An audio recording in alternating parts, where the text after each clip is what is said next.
جهنم خودتو بساز با جزئیات. چرا باید بهت گوش بکنم؟ یعنی مغزت و بدنت این سوال رو ازت میپرسه. تو خدمتکار خودت نیستی. تو یه آدم محترمی که داری با خودت مذاکره میکنی. مثل ترس، استرس، حواس پرتی، کمالگرایی. من اومدم زمانم گذاشتم، انرژی هم گذاشتم. اگه بدون نتیجه بود چی؟ چه کسی میخوای باشی، نه اینکه چه کسی باید باشی. چه جوری میخوای سلامت جسمی و روانیت رو حفظ بکنی؟ بر اساس شخصیتت باید به این سوال‌ها جواب بدی. بشکنی اهداف بزرگمون رو. کانال The Diary of a CEO با 10 میلیون دنبال کننده میتونه فرصت خوبی باشه برای اینکه ما رو به ذهن بزرگترین کارآفرینا، روانشناسا و متفکرای دنیا وصل کنه. کانالی که روی مباحثی مثل سلامت روان، کارآفرینی، توسعه فردی و استراتژی موفقیت تمرکز کرده.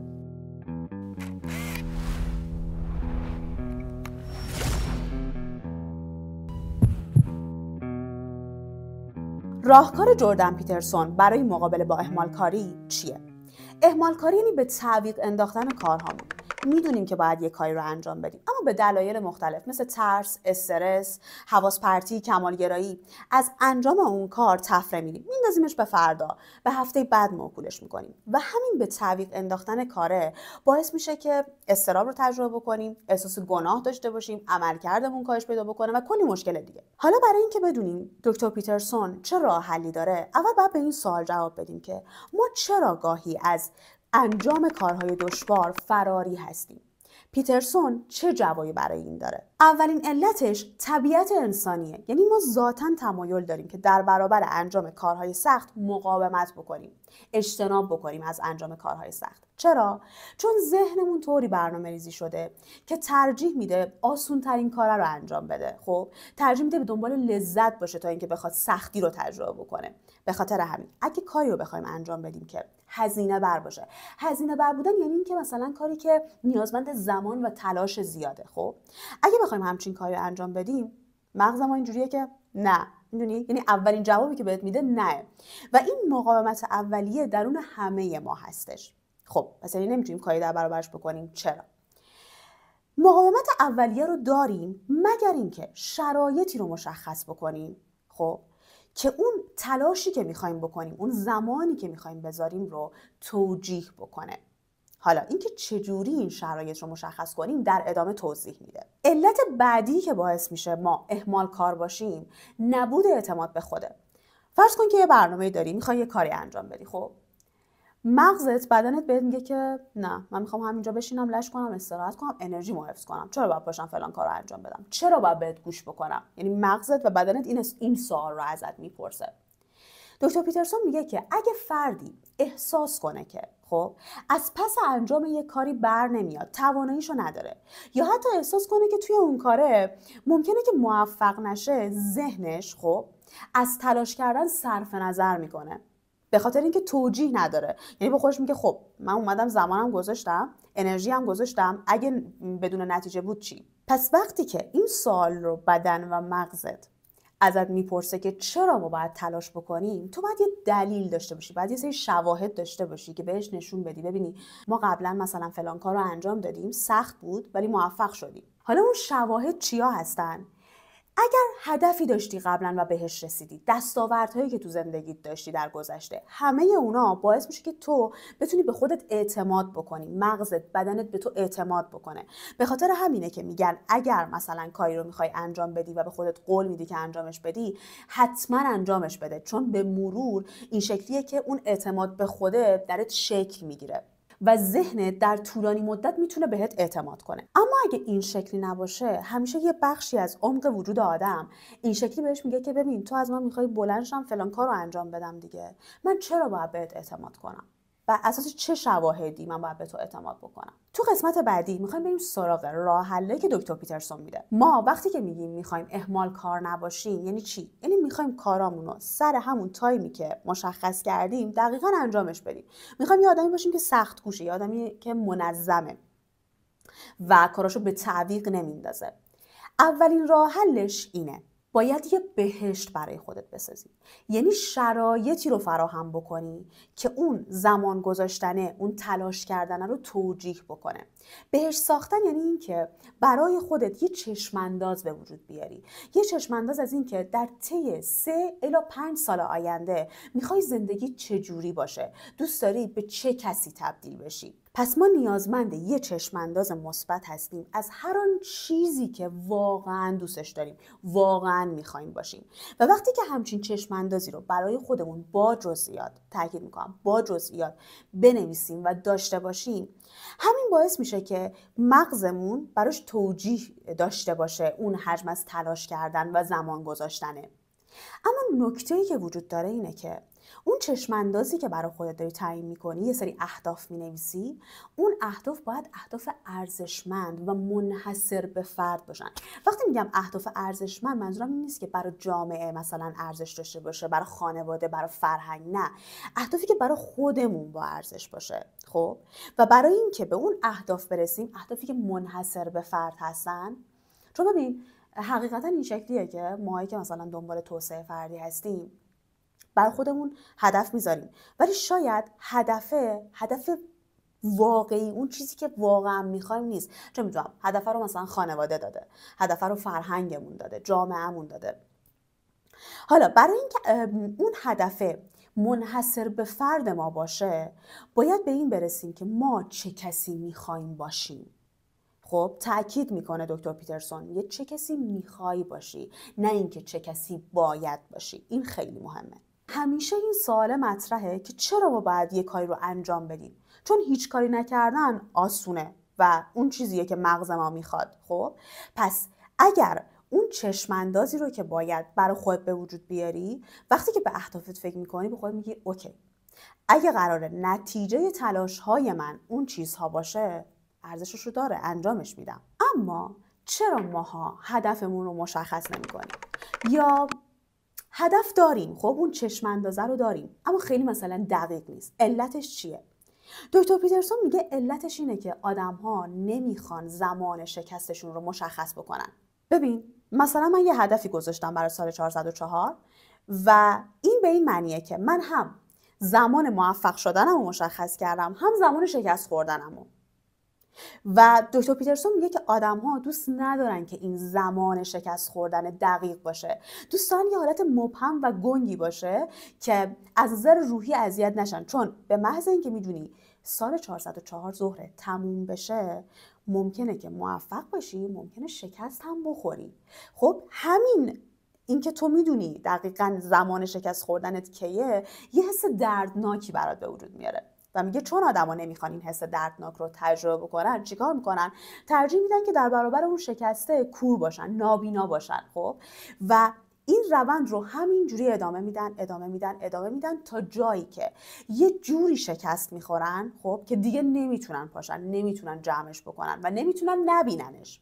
و اون زمان ممکنه مثلا 40 سالگی اون آدم باشه.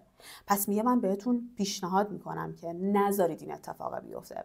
اون درد مشخص شدن زمان شکستت رو بپذیر، اما از اون درد بزرگه جلوگیری کن، از اینکه اون شکست بزرگه برات اتفاق بیفته و دیگه نتونی کاری براش بکنی یا سخت باشه حداقل جبرانش. خب سوال بعدی که پیش میاد اینه که اوکی، من میخوام اون چشم اندازه رو مشخص کنم، میخوام یه سری اهداف ارزشمند منحصر به فرد برای خودم بنویسم.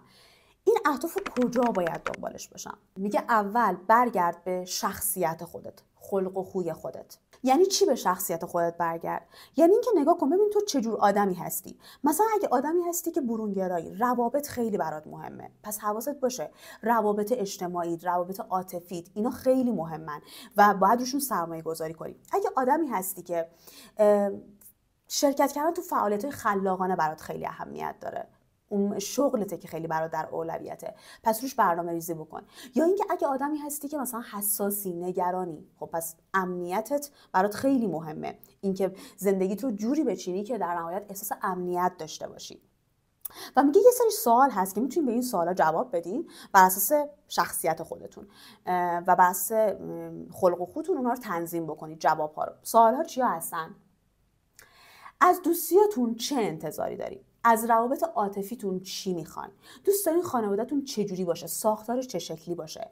در شغلتون چی میخواین؟ زمان خارج از کارتون رو میخواین چجوری بگذرونین؟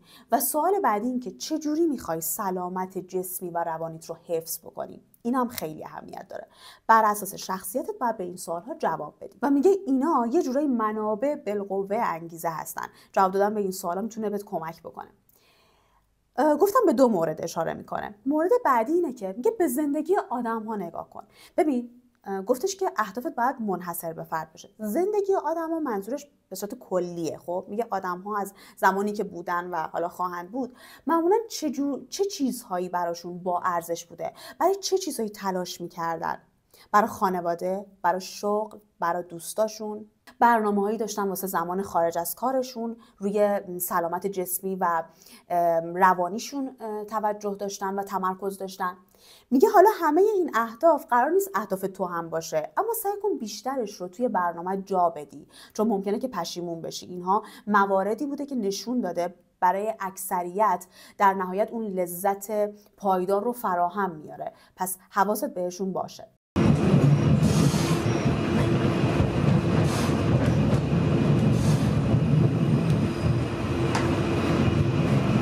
راهکار بعدی که پیشنهاد میده اینه که خب تو یه چشمانداز مثبت برای خودت به وجود آوردی، حالا باید بیای برنامه‌ریزی بکنی. میگه وقتی که ما یه وظیفه خیلی سخت پیچیده رو مثلا جلو رومون میبینیم، این شکلیم که باز دوباره ذهنمون همون مقاومت رو داره.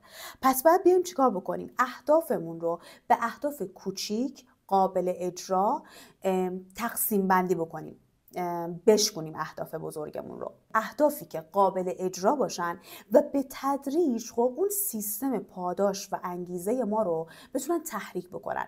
یعنی ما به تدریج احساس رضایت داشته باشیم تا بتونیم اون کار رو ادامه بدیم. سیستم پاداش همون سیستمی که به ما انگیزه میده که ما به سمت جلو حرکت بکنیم. و میگه خب حالا تو باید یه تقویم بذاری جلوت و بگی که من روز به روز، هفته به هفته، ماه به ماه چجوری میتونم قدم‌هایی رو بردارم که به اون چشم اندازه برسم، تبدیل بشم به اون آدمی که دوست دارم. اما باگی که اینجا وجود داره یا اشتباهی که ما انجام میدیم چیه توی برنامه‌ریزی؟ قانون برنامه‌ریزی چیه؟ اولین اشتباهی که آدم‌ها انجام میدن، یه زندون برای خودشون میسازن. میگه مراجعین من میان به من میگن که ما نمیخوایم برنامه‌ریزی بکنیم، اصلا از برنامه‌ریزی کردن خوشمون نمیاد. بهشون میگم که خب میشه یه نمونه از برنامه تو به من نشون بدی، یکی از برنامه‌ریزی‌هایی که داشتی. من میگه مثلا بهم میگه که خب من برنامه‌ریزی کردم که مثلا امروز فلان کار رو انجام بدم، این پروژه رو پیگیری بکنم، بعد برم سراغ اون یکی کار. همینجوری که کلی مثلا یه لیست کامل از کلی پروژه و کاری که باید انجام بده. من میگم بعدش بهم میگه خب من کلا هیچ کدوم از این کارا رو انجام نمیدم، میرم بازی میکنم، میرم نمیدونم تو گوشیمم با گوشیم مثلا ور میرم. و جوابی که جردن پیترسون داره اینه که کی دوست داره این همه کار رو انجام بده؟ خیلی طبیعیه که پنیک کنی، نخوای انجامشون بدی.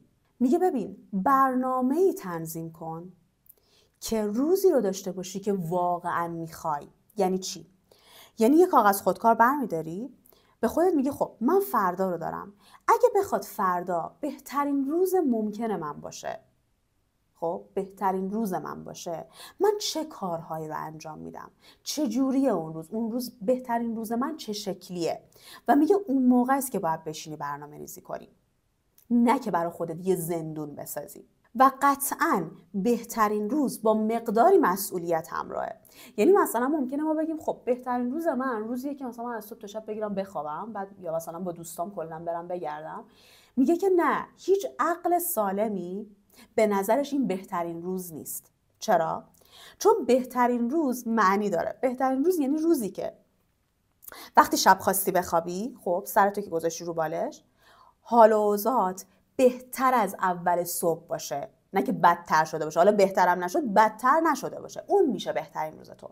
پس بهترین روز با مقداری مسئولیت همراهه. پس روز ما ممکنه خودش میگه مثلا 20% یا هر چقدر که بستگی به زندگی شخصی ما داره، اینکه ما چقدر عقبیم از زندگیمون، چقدر میخوایم انرژی بذاریم. مثلا 20% از روز ما درگیر مسئولیت، درگیر تعهدات شخصی مونه. نکته بعدی که وجود داره راجع به برنامه‌ریزی کردن اینه که ما باید همینجا نسبت مسئولیت و پاداش رو مشخص بکنیم. یعنی چی؟ یعنی باید بشینی با خودت مذاکره کنی. آدم وقتی که میخواد یه قرارداد ببنده با یه همکاری، چه میدونم با یه شرکتی، چجوری مذاکره میکنه؟ میگه ببین من میخوام فلان کار رو انجام بدم، برای این پروژه مثلا این چیز رو آوردم گذاشتم رو میز، شما چی به من میدی؟ شما قراره چی کار بکنی؟ همین مذاکره رو باید با خودت داشته باشی. همین مذاکره رو باید با خودت داشته باشی. یعنی میگی که من ازت میخوام که 2 ساعت فلان کار رو انجام بدی. پاشی روی این پروژه مثلا کار عمیق داشته باشی. بدنت و مغزت ازت میپرسن که اوکی ما 2 ساعت میشینیم کار عمیق میکنیم. بعدش قرار چی به ما بدی؟ چه میدونم هر چیزی که بهت مثلا حس خوب میده، بهت باعث میشه که خوش بگذره بهت.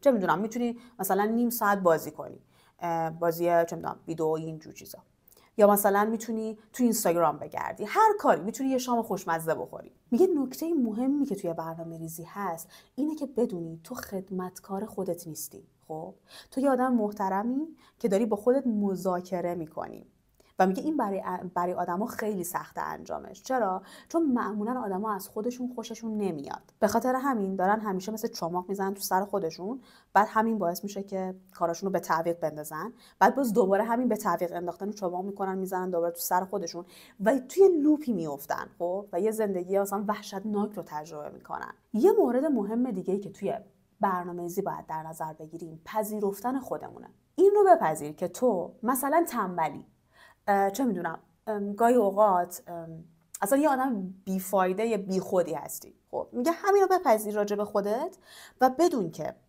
با همه اینا که اون چشم اندازه رو مشخص کردی، حواست بوده که مثلا یه زندون از برنامه‌ریزی برای خودت نسازی و اون قانون رو رعایت بکنی. میگه با همه اینا حواست باشه که تو ممکنه فقط 70% از اون برنامه رو اجرا بکنی و هیچ اشکالی نداره. هیچ اشکالی نداره و از هیچی بهتره. حتی اگه 50% هم شد بازم اشکالی نداره. خب میگه سعی کن هفته دیگه اونو بکنی 51%. و به این فکر نکن که این خیلی کوچولوه. نه، همون جوری که عادتهای بد اینجوری به هم دیگه میچسبن و آدمو به قهقرا میبرن، عادتهای خوب هم به هم میچسبن و اثر مرکب رو به وجود میارن و باعث رشدت میشن. پس اینا قوانینی بود که راجع به برنامه‌ریزی کردنه. مورد بعدی اینه جهنم خودت رو بساز، اونم با جزئیات. خیلی برای خودم شخصا کارساز بود و جواب داد. حالا توضیحش میدم. اما قبلش پیترسون از یه مطالعه صحبت میکنه، مطالعه روی موش‌ها. میگه که یه موش رو خب میخواستن بهش یاد بدن که از یه مسیر مارپیچ عبور بکنه و برسه به انتهای اون مسیره، غذا رو پیدا بکنه، غذا رو بخوره. بعد اینا برای اینکه این موش انگیزه داشته باشه و بتونه توی اون مسیر حرکت بکنه، غذا رو پیدا بکنه، معمولا بهش گرسنگی میدادن. بعد این موشه که گرسنه میشده، موقعی که مثلا ابتدای مسیر قرار میگرفته، میرفته که این پریده رو پیدا کنه یا غذا هر چیز. و بعد از یه مدتی که این رفتار تکرار میشده، موشه قشنگ دیگه یاد میگرفته که چه جوری باید بره و با سرعت غذا رو پیدا بکنه بخوره. و اینا دائما این مقدار انگیزه موش رو میتونستن اندازه بگیرن به روش‌های مختلف. مثلا با اینکه اون زمانی رو که طول میکشه تا بره غذا رو پیدا بکنه اندازه میگرفتن. بعد اومدن چیکار کردن؟ یه تغییر توی مسیر آزمایش دادن. این بار علاوه بر این که گرسنگی دادن به موش، کمی بوی گربه هم به محیط اضافه میکنن. موش‌ها میتونن بوی گربه رو حس بکنن حتی اگه تو عمرشون گربه ندیده باشن. خب به صورت ذاتی این بو رو تشخیص میدن و باعث میشه که بترسن، وحشت زده بشن. و دیدن که اون مسیر رو خب در زمان کمتری موش طی میکنه و غذا رو پیدا میکنه میخوره. یعنی اون ترسه یه عاملی بوده برای اینکه سریعتر به اون غذا برسه. ترس یکی از مهمترین مواردیه که به ما کمک میکنه در برابر اهمال کاریمون بایستیم. برای همین بهت میگه جهنم خودت رو بساز. جهنم خودت رو بساز یعنی اینکه در طی 3 الی 5 سال آینده چه اتفاقاتی برای من بیفته، از نظر شغلی، از نظر خانوادگی، از نظر روابط، از نظر بدنی، روحی. خب چه اتفاقاتی برا من بیفته اون جهنمه برا من. یعنی یه جهنم شخصی برا خودت تعریف میکنی. میگه همین باعث میشه که بهت انگیزه بده، همین که تو داری از یه سری چیزا فرار میکنی، حتی میتونه از اون چشم انداز مثبت بیشتر بهت کمک بکنه. چرا اکثر سیستم‌های دینی یه مفهومی دارن به نام جهنم؟ علتش از نظر روانشناسی همینه. یعنی طرف میگه خب ببین اگه تو دروغ بگی میری جهنم، خب پس طرف سعی میکنه دروغ نگه. ترس میتونه باعث انگیزه ما بشه، اما اگر از این ترسه به عنوان انگیزه استفاده نکنیم به احتمال زیاد یک مانع میشه برای ما. چرا؟ ببین علتش اینه که ما وقتی یه هدفی رو بر خودمون مشخص میکنیم معمولا یه سری ترسا میاد سراغمون. میدونیم که خب بعد یه سری ریسکا رو انجام بدیم، بعد این شکلیم که مثلا اگه موفق نشیم چی، اگه این اتفاق بیفته چی، و همین باعث میشه که آدما منجمد بشن، خب نتونن حرکت کنن به سمت اهدافشون. اما اگه جهنم تو ساخته باشی چه اتفاقی میفته؟ با خودت میگی اوکی توی این مسیری که میخوام برم به نظر میاد یه سری ریسکا و مشکلات هست و خب ممکنه که یه سری اتفاقات بیفته، اما اون ریسک ها به هیچ عنوان قابل مقایسه با اون ریسک های بزرگتر یا اون شکست بزرگتره نیست، با قابل مقایسه با اون جهنمی که من برای خودم ساختم نیست. پس ترجیح میدم که همینا رو به جون بخرم و انجامشون بدم. و اینجوری ترس میاد پشت سر تو قرار میگیره و تو رو به سمت جلو هل میده. و به عنوان کسی که حدوداً من 2.5 ماه یا 3 ماهه که این کار رو انجام دادم، یعنی حالا اون چشم انداز مثبت و اینا رو قبلا شنیده بودم ولی این جهنم رو خیلی برام جدید بود. نشستم با جزئیات در چندین صفحه نوشتم و واقعا تاثیر داشت. یعنی من خودم فکر نمی‌کردم که ترسه اینقدر رو من تاثیرگذار باشه، چون مثلا آدمی نیستم که با ترس یا اینجوری مثلا کوبوندن خودم بتونم یه کاری رو انجام بدم، بدتر حالم بد میشه. اما دیدم که واقعا تاثیر داشت. به محض اینکه من مثلا میخوام یه کاری رو انجام ندم، وقتی که به اون چند صفحه‌ای که نوشتم فکر میکنم این شکلی هم که تو همون لحظه واقعا اون انرژی رو دارم که پاشم انجام بدم و پا میشم انجامش میدم.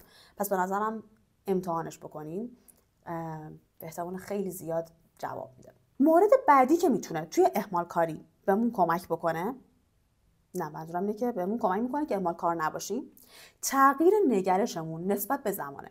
میگه من از دانشجوام مخصوصا که بین 18 تا 20 سالشونه از یک گروه بزرگی پرسیدم که شما چند ساعت در روزتون رو تلف میکنید؟ خب حالا تلف کردن برای هر کسی یه معنایی داره، ولی پرسیدم که کلا چند ساعت تلف میکنید؟ 4 ساعت گفتن نه، مثلا 8 ساعت گفتن نه دیگه انقدرم زیاد نه، 10 ساعت نه. میگه به یه عددی رسیدم دیدم که معمولا اکثرا اینجوریان که رو 6 ساعت وامیستن، یعنی 6 ساعت از روزشون رو تلف میکنن. جردن پیترسون میگه که باید نگرشتو نسبت به زمان تغییر بدی. یعنی چی؟ بیا اینجوری نگاه کن، هر 1 ساعت تو چقدر از نظر پولی ارزش داره؟ خب میگه شما وقتی که در روز 6 ساعت داری تلف میکنی، یعنی که در هفته حدوداً حالا یه کوچولو کمتر 40 ساعت رو داری از دست میدی. و بعد این سوال از دانشجوهاش میپرسه که هر ساعت تو چقدر ارزش داره؟ حالا مثلا اونا گفتن که $25.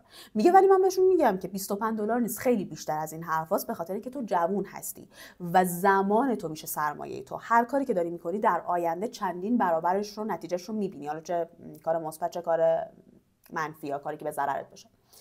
میگه ولی ما همون $25 رو که در نظر بگیریم میشه چقدر؟ میشه هفته $1000 داری از دست میدی، در ماه میشه $4000. میگه همینجوری حساب کن در سال چقدر میشه، در طی 4 سالش چقدر میشه. حالا چرا تاکید داره روی این که واقعا بشین و خودت حساب کن، ضرب و تقسیم کن.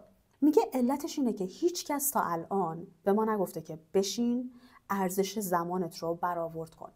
میگه هر چیزی که خب اندازه گیری بشه میشه که مدیریتش بکنیم. و زمانی که شروع میکنی به تجزیه تحلیل کردن با اعداد، خب یه چیزی میگه توی مغزت تغییر میکنه و این یه بخشی از هدف گذاری هم هست. خب میگه چرا میگن اهدافت رو دقیق مشخص کن؟ مثلا من چند تا کتاب میخوام بخونم، دقیق چند تا کتاب میخوام بخونم. میگه چون باعث میشه که نتونی ازش فرار بکنی و نگاهت بهش عوض میشه. این رو هم در نظر بگیر که اون وقتی که داری تلف میکنی، خب من مثلا میگه من از اکثر بچه‌ها که میپرسم میگم خب حالا بهتون خوش میگذره اون 6 ساعتی که داری تلف میکنی؟ این شکلیه که نه، اتفاقا خیلی هم بدی داریم چون داریم زمانمون رو از دست میدیم. میگه ببین پس اون زمانی رو که داری از دست میدی نه پروداکتیوه، خب و نه اینکه داری ازش لذت میبری. پس خیلی باید بیشتر به این دقت بکنیم. خب این چند تا راه حلی بودش که من از بین ویدیوهای مختلف جردن پیترسون پیدا کردم.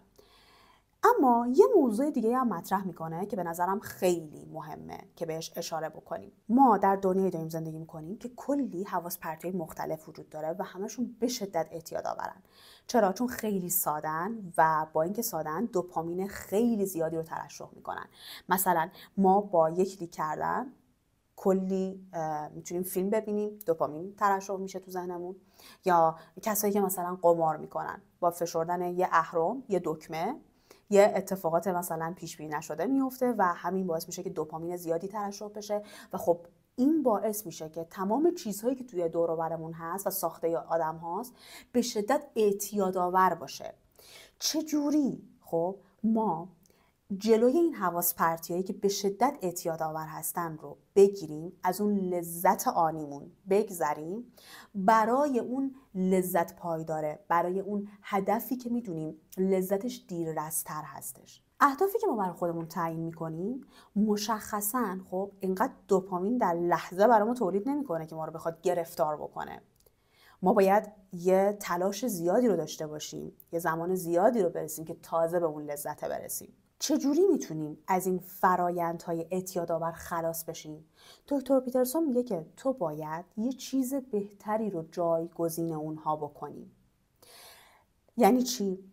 در مورد خودش یه مثالی میزنه. میگه من در دهه 20 زندگیم خیلی مشروب میخوردم، خیلی مهمونی میرفتم، مثلا شاید هفته‌ای 3 بار، و همزمان درس هم میخوندم و داشتم روی یه سری مقالات جدی کار میکردم. میگه من به یه جایی رسیدم، به یه نقطه‌ای رسیدم که نمیتونستم دوتای اینا رو با هم داشته باشم. نمیتونستم هر شب برم مهمونی، بعد مشروب بخورم و فرداش مثلا حالم خوب باشه بشینم اون مقالات سخت رو که راجع به علوم اعصاب و اینجور چیزاست پردازش بکنم یا بخوام حتی مثلا چیزی بنویسم. به خاطر همین مجبور شدم یه دونه رو انتخاب کنم.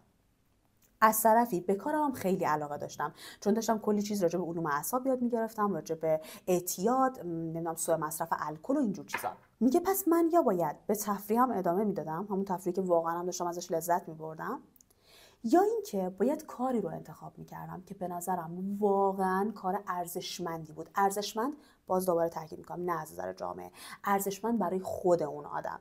میگه و من در نهایت کاری رو انتخاب کردم که برام ارزشمندتر بود، یعنی همون سرمایه گذاری کردن روی مقاله هام. و چون اون کار برام ارزشمند بود تونستم از اون لذت‌های فوری دست بکشم.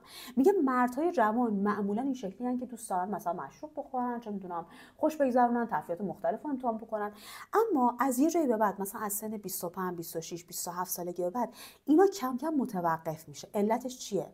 علتش اینه که یه سری مسئولیت روی دوش اینا میاد. خب یه سری چیزای بهتر و معنی ارزشمندتر، خب کاری که معنی دار باشه برای آدم، خب اینا جایگزین اون لذت‌های فوری میشه.